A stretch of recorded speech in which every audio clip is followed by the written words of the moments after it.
आ गया हूँ वडोदरा शहर में पूजा एंटरप्राइज से मिस मानसी और आयुषी मैम से मिल। हेलो एवरीवन, मैं मानसी फ्रॉम पूजा एंटरप्राइज। हम आपके लिए आज ऐसे 3 बिजनेस लाए, वो बहुत मिनिमम कॉस्ट है के व्यूवर्स में प्रोडक्ट बनाने के लिए जो मशीन यूज होती है वो बहुत ही इजी टू ऑपरेट है। मैम ये जो 3 हटके बिजनेस आइडियाज है ना, उसकी पूरी डिटेल जानकारी देगी। कैसे प्रोडक्ट बनाना है वो भी प्रोडक्ट बना के दिखाएगी। उसके बाद उसमें प्रॉफिट कितना होगा, मार्केटिंग कैसे करनी है, बना तो सब लेते हैं, बेचना कैसे, उसकी भी टिप्स एंड ट्रिक्स मैम हमें देने वाली। और इन्वेस्टमेंट जो कि बहुत कम है ये 3 बिजनेस शुरू करने के लिए, उसकी भी जानकारी मैम देगी। तो ओके, जो हम सबसे पहले बिजनेस के बारे में बात कर रहे थे, उसके लिए लगता है हमको ये मशीन, उसके लिए लगता है ये डाई। टोटली मैनुअल होता है और बिना इलेक्ट्रिसिटी के चलता है। इससे जो प्रोडक्ट बनाओगे उसके लिए ये रॉ मटेरियल लगता है, ये ग्रीन कलर का शीट है। और जैसे कि आप यहाँ पे देख रहे हो, रॉ मटेरियल की जो शीट है वो थिकनेस में आते हैं, ये थोड़ा कम है, ये थोड़ा थिन है, वैसे डिफरेंट साइजेस अवेलेबल है। तो ये हमारा रॉ मटेरियल है, उसमें से हम छोटा सा टुकड़ा कर लेंगे कैंची या कटर की मदद से, जो कि हमारे डाई के साइज का होता है। तो ये जो शीट है उसको आपको यहाँ पे डाई पे रखना है। और एक चीज़ ध्यान रखना, ये बहुत शार्प होती है जो डाई है वो। अभी ये जो हमारी डाई है उसको हम ये रोलर में सेट कर देंगे।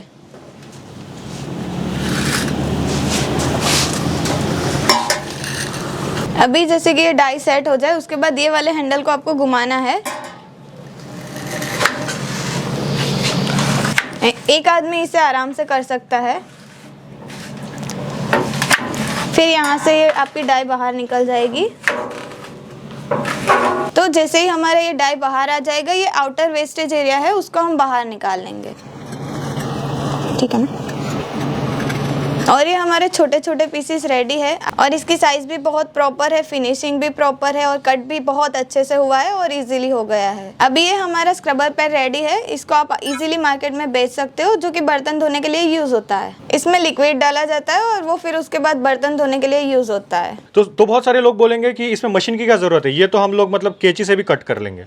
सर देखिए, कैंची से 1 पीस कर सकते हो, 2 पीस कर सकते हो, 12 के 12 एक साथ तो कट नहीं कर सकते। और दूसरे में लो आपको करके दिखा देता हूँ। ये देखो, कैंची खुद मुड़ जाती है, देखो कट गया। इतनी देर में तो सर 12 पीस कट जाते हैं मेरे मशीन। और मशीन हम लोग बनाते इसलिए है। देखो ये कटा है कैंची से, इसका फिनिशिंग देख लो और इसका फिनिशिंग देख लो। कटिंग का कटना भी तो चाहिए ना सर, कटेगा कैसे? बिना जितने देर में कटेगा उतने में तो आप 12 पीस निकाल लोगे इस मशीन से। ये देखो। तो आपको जितने स्क्रबर चाहिए बना सकते हो आप। मार्केट में आपको 3 स्क्रबर का एक पैक मिलेगा, तो आप उसे ऐसे पैक कर सकते हो। तो मैम अभी हम लोगों ने जो स्क्रबर पैड बना हुआ है, पैकेट बना हुआ है, तो इसकी जो बनाने की जो कॉस्टिंग है, मैन्युफैक्चरिंग कॉस्ट कितनी आती है, मार्केट में कितने तक बिकेगा, वो जरा बताइए।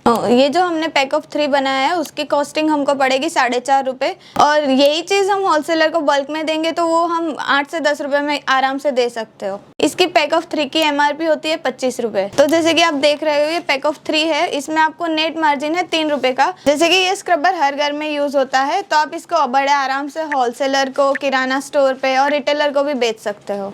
तो मैम अगर किसी को स्क्रबर बनाने का बिजनेस शुरू करना है तो इसमें इन्वेस्टमेंट कितनी आएगी? ये बिजनेस स्टार्ट करने के लिए आपको जो भी इन्वेस्टमेंट लगेगा वो वीडियो के आखिर में मैं बताऊंगी, तो आप वीडियो के आखिर तक लगे रहिए। तो दोस्तों, हमारा जो दूसरा बिजनेस है अभी मैं आपको उसके बारे में बताती हूँ।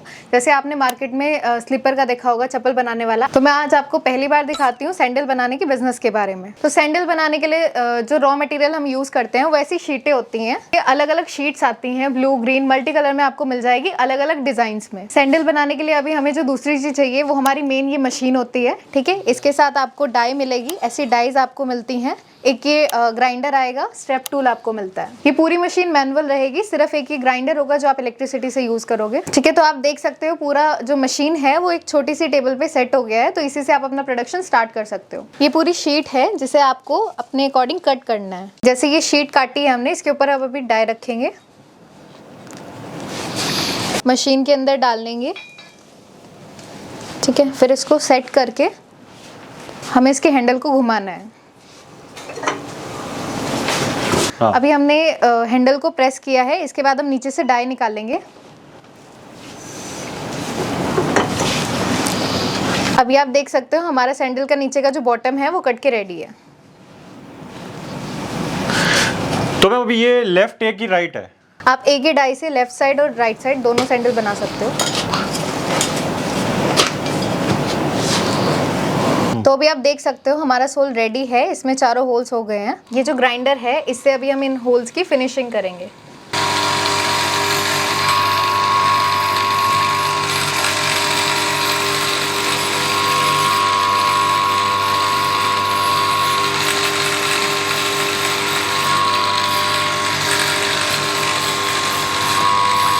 तो आप देख सकते हो कैसे इसमें परफेक्ट होल्स हो चुके हैं। ये स्ट्रैप्स होते हैं जो हम इसमें अभी लगाएंगे। तो अभी हम इस स्ट्रैप टूल से इसमें स्ट्रैप्स डालेंगे।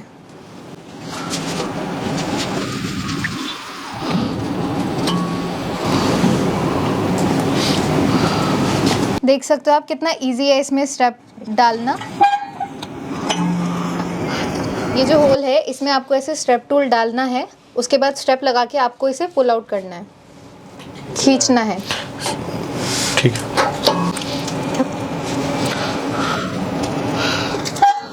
अभी आप देख सकते हो ये होल्स में सारे स्टेप्स लग चुके हैं। हमारा जो सैंडल है वो बनके बिल्कुल रेडी है। इसमें कितनी फिनिशिंग के साथ आपको इस मशीन से सैंडल बनके रेडी मिलेगा। ये सैंडल का बिजनेस शुरू करने के लिए आपको सारी चीज़ें हमारी तरफ से मिलेगी, जैसे कि ये मशीन, ये डाई, स्ट्रैप टूल और ग्राइंडर आपको मिलता है। रॉ मटेरियल, स्ट्रैप, शीट्स सारी आपको मिलेगी अलग अलग डिज़ाइंस में, अलग अलग कलर्स में। तो मैम ये जो सैंडल की जोड़ी है वो कितने रुपए में बनती है, कितने रुपए में ये बिकती है मार्केट में, क्या प्रॉफिट मार्जिन रहता है वो ज़रा बताइए। तो मैं आपको बताना चाहूँगी ये जो सैंडल की जोड़ी बनती है वो 70 रुपये में रेडी हो जाती है। तो आप ये जो सैंडल है इसे आप होलसेलर को 100 रुपये तक बेच सकते हो, जिसमें आपको एक जोड़ी पे 30 रुपये का प्रॉफिट होगा। तो मैम हम लोग इस सेटअप से कौन से साइजेस के सैंडल्स बना सकते हैं? भारत में जितने साइजेस चलते हैं ना उस सारी साइजेस के आप सैंडल्स बना सकते हो। तो मैम अभी इसमें इन्वेस्टमेंट कितनी आएगी अगर किसी को सैंडल बनाने का बिजनेस शुरू करना है तो? इन्वेस्टमेंट के रिगार्डिंग मैं आपको इस वीडियो के लास्ट में बताऊंगी, तो वीडियो के लास्ट तक बने रहिएगा। अभी हम चलते हैं अपने तीसरे बिजनेस की ओर, जो बहुत ही हटके और नया है। तो चलिए दोस्तों, मैं अब आपको तीसरा बिजनेस बताता हूँ जिसमें एक ही मशीन से आप 3 अलग अलग टाइप के प्रोडक्ट बना सकते हैं। अब मैं आपको बताता हूँ कि जो भी प्रोडक्ट इससे निकलते हैं उसके लिए आपको अलग अलग रॉ मटेरियल की जरूरत नहीं है, मात्र एक रॉ मटेरियल की जरूरत है जो कि आराम से अवेलेबल हो जाता है मार्केट में। तो आप ये देख ही रहे हैं नीचे। अब अलग अलग प्रोडक्ट बनाने के लिए हमको क्या चाहिए? मैदा चाहिए। मैदे से आप हर चीज अलग अलग प्रोडक्ट बना सकते हो उस मशीन से। और हमको क्या, एक रेशियो में आपका जो घर का पानी होता है वो यूज करना है, ठीक है। और उसके लिए थोड़ा साफ सफाई के साथ आपको ये काम करना है। चलिए अब मैं आपको बताता हूँ किस तरह से पूरा मिक्स करना है। दोस्तों ये जो मैदा है जो हम लोग as a raw material use कर रहे हैं उसे मैंने व्यू प्रोडक्ट में टैग किया हुआ है। तो जब भी आप बिजनेस शुरू करोगे तो आप यहाँ से खरीद कर इसे अपने बिजनेस में यूज में ले सकते हो। और मैदा हर टाइप का मैदा अवेलेबल है मार्केट में इजीली। कोई भी टाइप का मैदा चल जाएगा? कोई भी टाइप का मैदा चल जाएगा सर। आपको जैसी क्वालिटी का बनाना हो उस हिसाब का आप ले सकते हो। थोड़ा थोड़ा पानी डालते रहना है और उसको इस तरह से मिलाना है कि वो ज़्यादा से ज़्यादा घुट ना जाए। आटा नहीं बनाना है ना? आटा नहीं बनाना है, आटा बिल्कुल नहीं बनाना है। जैसे हम रोटी का आटा बनाते हैं वो बिल्कुल नहीं बनाना है, एकदम नॉर्मल आटा, मतलब नॉर्मल थोड़ा सा पानी मिल जाए तो क्या है, उससे वो इधर उधर भागे नहीं। वो आटा आपको गूंदना नहीं है, पेस्ट नहीं बनाना है उसका। अब देखिए धीरे धीरे रेडी होता जा रहा है। हाँ देखिए, आप देख रहे हैं कि आटा कितना खुला खुला है।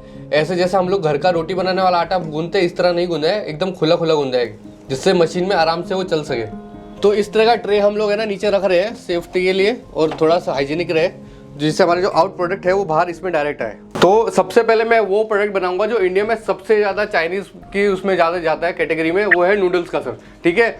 जो और नूडल्स के लिए सब बड़ी बड़ी मशीन लगाते हैं, 2.5-3 लाख रुपए की मशीन लगाते हैं, बड़ी बड़ी मशीन है, बड़े बड़े कारखाने। मैंने इतनी सी स्पेस में नूडल बना के दिखाऊंगा इस मशीन से, ठीक है। कुछ आटा अलग से करने की जरूरत नहीं, डायरेक्ट आटा डालो और आपका नूडल रेडी निकल जाएगा। आप देखिए प्रोडक्शन कितनी स्पीड में होगा। जैसे कि स्टार्टिंग में मैंने आपको बताया था कि अलग अलग प्रोडक्ट आप इस मशीन से निकाल सकते हो। तो इस तरह ही अलग अलग प्रोडक्ट की डाई होती है। अब उसमें से एक डाई ये है जिसे मैं अभी लगाने वाला हूँ। तो अब हम लोग डाई लगाएंगे। हर डाई बहुत ईजी से लगा सकते हो और आराम से उसको निकाल भी सकते हो। खाली आपको बाहर से डाई निकालनी है और आपका ईजिली काम चालू हो जाएगा। अब जैसे कि ये डाई है, इस डाई को मैंने यहाँ लगाया, उसके बाद इसका जो कैप है उसको लगा लिया।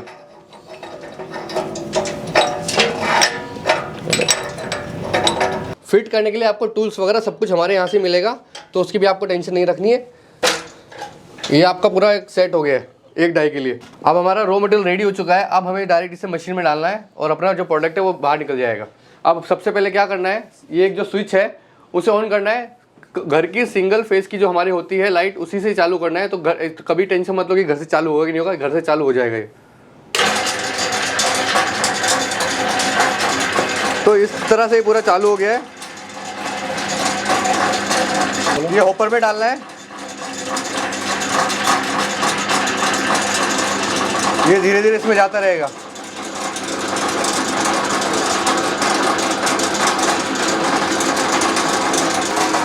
अब आवाज़ चेंज हो गई है, मतलब कि आपका प्रोडक्शन स्टार्ट हो गया है जल्दी से। आप ये देखिए किस तरह से स्पीड में प्रोडक्शन चालू भी हो गया है नूडल्स का।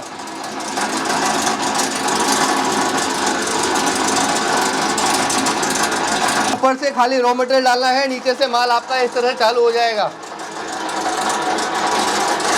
आप ये देखिए, सीधा लेंथ देखिए, लेंथ पूरी लेंथ आपको आएगी। आपको जितना काट के पैकिंग करना है उतना आप कर सकते हो सूखने के बाद।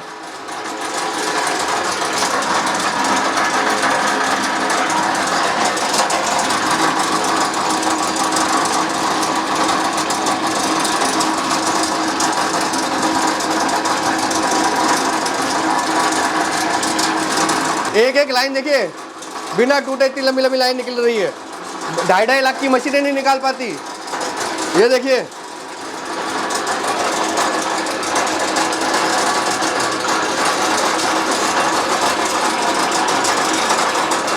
देख सकते हो सर, आप लेंथ देख सकते हो। तो मैंने मशीन में से निकाला है तोड़ के, अदरवाइज और भी लंबी लेंथ लगती है इसकी। और पूरा सफाई से देखिए, एक एक नूडल की सफाई देखिए, मोटाई देखिए, एकदम बराबर है। फिनिशिंग देखिए, और आप ये देखिए तुरंत सूखता जा रहा है, टाइट हो गया। जो भी जब भी आपका प्रोडक्शन चालू हो ना, उसमें से ऐसे लच्छे निकाल लेने हैं और लच्छों को क्या करना है कि तोड़ तोड़ के अपनी पैकेजिंग में डालना चालू कर देना है। तो आपका क्या होगा, पैकेजिंग में है ना ज़्यादा टाइम नहीं जाएगा इस तरह से।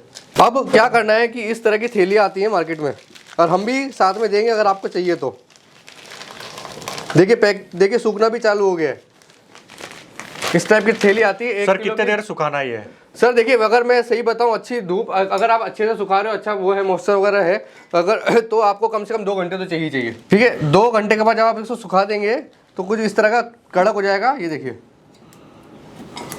आपको आधा किलो या 1 किलो 250 ग्राम जैसा आपको पैकिंग करना है आप वैसा पैकिंग कर सकते हो। मार्केट में भी अवेलेबल होता है पन्नियाँ। अगर नहीं आपको पता चल रही है तो आप जब ऑर्डर दें मशीन का, तो उसके साथ भी हम लोग आपको दे देंगे।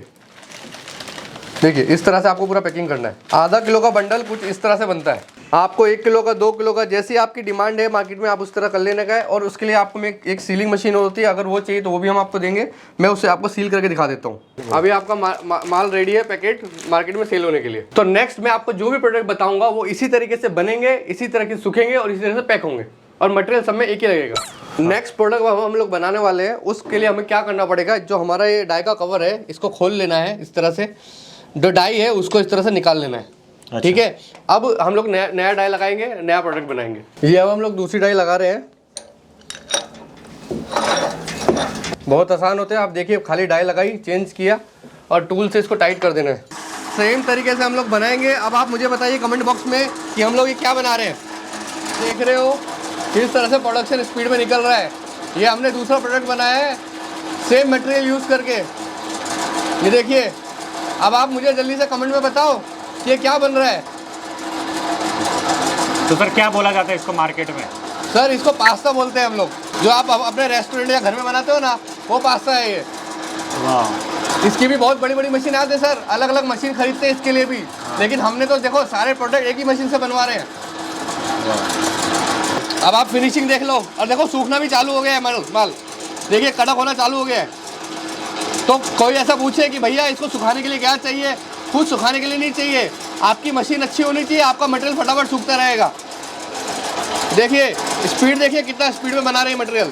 तो सर अभी ये कितने देर सूखने के लिए रखना है? सर देखिए, वैसे तो मैं हमेशा बोलता हूँ कि 1.5 से 2 घंटे रखो, लेकिन क्या है कि आपका देखिए, जैसे कि अभी गर्मी है चालू हो गई, तो देखिए इतनी स्पीड में सूखना चालू भी हो गया है। तो बनते बनते आपका प्रोडक्शन सूखना भी चालू हो जाता है। तो देखा जाए तो 15-20 मिनट लगती है सूखने में। तो लेकिन क्या है, मॉइस्चर निकल जाए अच्छे से। तो मैं कहता हूँ हमेशा 1.5 से 2 घंटे रखो कि आपकी पैकेजिंग में सही रहता है। फिर वो आप देखिए, जैसा कि मार्केट में जो आपको पास्ता मिलता है सेम लाइनिंग वाला, सेम देखिए आप फिनिशिंग देखिए और चीज़ की। आप इसे भी सेम वैसी पैकिंग करना है जैसे हमने हमारा नूडल्स किया था। सूखने के बाद कुछ इस तरह का पास्ता बन जाता है। आप इसको आराम से 1 किलो की, आधे किलो की, 250 ग्राम की थैली में पैक करके भी निकाल सकते हो मार्केट में। देखिए सर, इस तरह का पूरा आपका पास्ता का जो हमने बनाया है वो रेडी हो चुका है मार्केट में जाने के लिए। ये जो आप प्लेट देख रहे हो, जो है ये इस टाइम लग रहा है इसमें, तो ये क्या मदद करता है कि जो अभी हम प्रोडक्ट बना रहे हैं अलग अलग, उसमें इसे काटने के लिए मदद करता है। तीसरी डाई लगा दी है, चालू तीसरी डाई लगा दी है तीसरे अलग प्रोडक्ट के लिए। तो आप देख सकते हो, मार्केट में मिलने वाली मैक्रोनी बोलते हैं हम इसको। आप देख सकते हो, फिनिशिंग देख सकते हो, साइज देख सकते हो, जो आपका मार्केट में अवेलेबल है सेम वही हम लोग बना रहे हैं यहाँ पे। आप देखिए, आप देख रहे हो कितने आसानी से निकल रहा है। और खाली एक आदमी की ज़रूरत है जो वहाँ पे मटेरियल डालता रहे और कुछ नहीं करना है, अपना प्रोडक्शन बाहर निकलता रहेगा। ये भी आप सुखाने के लिए रख देंगे, जैसे कि हमने नूडल और पास्ता रखा था पहले, सेम उसी तरह से हमको पैकिंग भी कर देनी है फिर। तो सर अभी जैसे हम लोगों ने इसमें अलग अलग प्रोडक्ट्स बनाए, नूडल्स बनाए, मैक्रोनी बनाए, पास्ता बनाया, तो अभी समझो हम लोग मैदे से ये सारे प्रोडक्ट्स बनाते हैं, तो इसमें बनाने की जो कॉस्टिंग है, मैन्युफैक्चरिंग कॉस्ट कितनी आती है 1 किलो की? हाँ जी। तो कितना प्रॉफिट होता है, तो इसमें प्रॉफिट कैलकुलेशन ज़रा बता दीजिए। देखिए सर, इसमें कैसा है कि अगर आप खाली रॉ मटेरियल की बात करो, मैदे की बात करो, तो वो आपको 30 रुपये किलो मिल जाता है मार्केट से, ठीक है। और इससे हम लोग तीनों चीज़ें बना सकते हैं, ठीक है, या 3 या 4 वैरायटी जो भी आपको बनानी हो इस चीज़ से बनता है। जो हमने जो कॉस्टिंग निकाली है लेबर की, लेबर हो गया या फिर इलेक्ट्रिसिटी बिल हो गया, अगर आप लेबर रखते हैं तो जो आपको कॉस्टिंग पड़ता है ऑपरेशंस का, जो हम लोग कहते हैं, वो प्रति किलो 10 रुपये पड़ता है, ठीक है। तो 10 रुपये आपका जो ऑपरेशन कॉस्ट हो गया है और 30 रुपये आपका मटेरियल का कॉस्ट हो गया, ठीक है। तो आपका टोटल जो प्रोडक्शन है प्रति किलो, 1 किलो के पीछे आपका 40 रुपये लग रहा है। बट वही अगर आप लोग होलसेल में माल देते हैं तो 1 किलो के ऊपर आपको 20 रुपये का प्रॉफिट मिलता है, क्योंकि 60 रुपये में आपका होलसेल में जा रहा है, ठीक है। अगर यही चीज़ आप रिटेल या बड़े मार्केट में, दूसरे मार्केट में देते हो, डायरेक्ट मार्केट में देते हो, तो 90 रुपये से लेके 120 रुपये प्रति किलो आपका बिकता है मटेरियल। वो तो सबसे बड़ा क्वेश्चन है। बिल्कुल सर, कि मार्केटिंग कैसे करे, कहाँ कहाँ बिकता है, ये सब वो जरा बताइए। अभी समझ लीजिए मैक्रोनी नूडल्स है, वो क्या एंड कंज्यूमर चीज है कि एक बार खा ली तो वापस नहीं खरीदनी ही पड़ेगी, ठीक है। तो यही चीज है कि इसकी डिमांड हमेशा रहेगी, ठीक है। नूडल्स, मैक्रोनी, पास्ता हर होटल में चलते हैं, हर घर में चलते हैं, हर बाहर नुक्कड़ पे अपने लारी वालों के चलते हैं, आप खुद खाने जाते हैं, हमारे कस्टमर खुद खाने जाते हैं, हम भी खाने जाते हैं। तो वो ऐसा तो है नहीं कि एक बार बनाएंगे वो खत्म, आपको बार बार रिपीट करना ही पड़ेगा, तो उसकी सेल तो हमेशा रहने ही वाली। और इसके लिए हमेशा फोकस इसलिए इस पे चीज पे करो, उस प्रोडक्ट पे करो जिसका डिमांड डे टू डे रहे। सप्लाई डायरेक्ट आप होटल में करो, रेस्टोरेंट में करो, होलसेलर, रिटेलर या कोई किराना की दुकान हो गई उन पे करो, क्योंकि आजकल तो सुपर मार्केट भी इतने सारे खुल गए। तो ये तो चीज ऐसी है कि जो हर स्टॉल पे आपको कहीं ना कहीं दिखेगी। और दूसरी बात है कि मैं हमेशा हर दर्शकों को कहता हूँ, जब भी हमसे वो जुड़ते हैं, कि अपना ब्रांडिंग खुद बनाओ, अच्छे से उसको ब्रांड करो, रिप्रेजेंट करो। जितना अच्छा आप दिखाओगे उतना आपका सेल ज्यादा बढ़ेगा। तो मैम आपने जैसे प्रॉमिस किया था कि लास्ट में जो इन्वेस्टमेंट है ये तीनों बिजनेस शुरू करने के लिए वो बताओगे, तो क्या है इन्वेस्टमेंट वो जरा बताइए। जैसे कि पहला बिजनेस आपने देखा स्क्रबर बनाने का, तो उसमें बहुत कम इन्वेस्टमेंट है, खाली 15,000 रुपये का, और जिसमें आपको मशीन मिलेगा, रॉ मटेरियल मिलेगा और पैकेजिंग मटेरियल भी इंक्लूड है उसके साथ। जो हमारा सेकंड बिजनेस है सैंडल बनाने का, वो आप 25,000 में शुरू कर सकते हो, जिसमें आपको मशीन मिलती है, रॉ मटेरियल, पैकेजिंग सब इंक्लूडेड होता है। तो तीसरे बिजनेस की इन्वेस्टमेंट के बारे में पूजा एंटरप्राइज के ओनर मिस्टर नीतीश सर हमें बताएंगे। तो सर क्या इन्वेस्टमेंट ये तीसरा जो बिजनेस है? 60,000 में पूरी मशीन और उसकी डाइयाँ सब कुछ इंक्लूड हो जाता है, और रॉ मटेरियल की तो चिंता करने की जरूरत ही नहीं है, वो तो हर दुकान पे मिलता है। और सर ये जो सारे 3 बिजनेस के लिए जो आपने अलग अलग पैकेजेस बताए, तो उसमें ट्रांसपोर्ट, जीएसटी सब कुछ इंक्लूड रहेगा? बिल्कुल सर, बिल्कुल। जैसे कि आपका जैसे स्क्रबर का मशीन है 15,000 का मैडम ने बताया है, ठीक है। तो उसमें आपका हमारे ट्रांसपोर्ट से लेके आपके शहर के ट्रांसपोर्ट तक का पूरा खर्चा हमारा होता है। तो अगर आपको ये तीनों बिजनेस घर से शुरू करना है तो सर के कंपनी का नंबर मैंने स्क्रीन पे दिया हुआ है, डिस्क्रिप्शन बॉक्स में भी नंबर, एड्रेस सब कुछ है, तो आप उन्हें कांटेक्ट करके इन तीनों बिजनेस के बारे में और डिटेल जानकारी ले सकते हो। Thank you so much.